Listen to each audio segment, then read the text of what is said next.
cash. Ito file 2023. Ito lahat ay online na rin. Lahat, karamihan yan, online na. Alam mo, pag tax season na, pag April 15, kung ikaw may time, Dr. Hilda, dumalaw ka dito, tingnan mo, ang konti na lang ang tao na pumipila dyan, na nagpapareceive. Ito na lang po yung mga senior citizen na merong konting negosyo, nagpa-file dito, o kaya yung mga PWD. Ganun na lang eh. Hindi na gaya dati na pumipila ka kung nandito ka sa Intramuros hanggang doon sa Rojas Boulevard ang pila mo. Hindi na po ganun. So ano napansin nyo noong 2023? Konti na lang tao. Konti na talaga.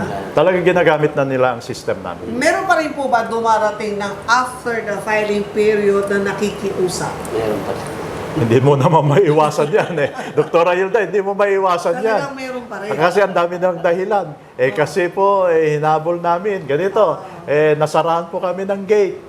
Kasi po yung accountant, hindi po nagawa yung financial statement namin. Well, you have all the time from January 1 to April 15. That's why, ang parati naming sinasabi sa inyo tuwing filing, nandyan po, avoid the rush. Pwede na kayo mag-file. January 1 pa lang, January 2, pwede na kayo mag-file. So ngayon pa lang, pwede na sila mag-file. Hindi kailangan maghintay pa ng Oo April. naman, kasi tapos na yung 2023, pwede na sila mag-file. Kahit ikaw, pwede ka na mag-file. Ayun, ang kagandahan ngayon. Pero ito, ngayon, nagkaroon tayo ng proclamation na ang presidente, ginawa niya yung February na Tax Awareness Month. Di po ba, pag March is Fire Prevention Month. Ngayon, claim na namin. February is that Tax Awareness Month po namin. Umpisa pala ng February, kailangan aware ka na na-prepare mo na lahat yung mga dapat mong i-submit sa Bureau. Kasi alam mo sa ibang bansa, wala namang ganito eh. Alam na nila, pag April, filean na yan. Alam na nila. Sa atin talagang paulit-ulit. Kasi alam mo ang kultura ng Pilipino, kailangan din natin palitan yung kultura ng Pilipino. Kasi walang nagsabi sa amin. Kasi walang ganito. Kasi alam mo na, there are all the dahilan, no? Para ma-excuse sa pagpa-file ng kanilang mga income tax return. So, Cass, Joseph, ano ang pwede mo may payo sa ating mga taxpayer? Salamat, Doc. Ang gusto ko lang sabihin sa mga taxpayers, kapag naman kompleto na yung dokumento nyo with regards sa tax nyo, wag na nating antayin yung deadline. Kasi sanay po tayo, deadline ang iniisip natin, hindi yung period. So, mabisa-bisa po, kalimutan natin yung deadline. Pag kompleto na po, i-pass na natin yung ating income tax return. Total naman ay magaan na po ang pag-file natin ngayon. Mayroon na tayong iba't ibang sistema na pwedeng gamitin. So, you file it early than the deadline. At si RDO Jeff, ano naman itong EOPD na kailan itong magiging talaga as in polished na? Okay.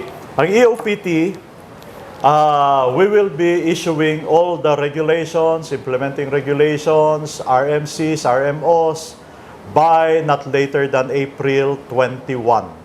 So, it will require a lot of roadshow na gagawin po namin para sa ating mga taxpayers po, para maintindihan po natin ano ang kabutihan na may dudulot ng ating Ease of Paying Taxes Act na ito.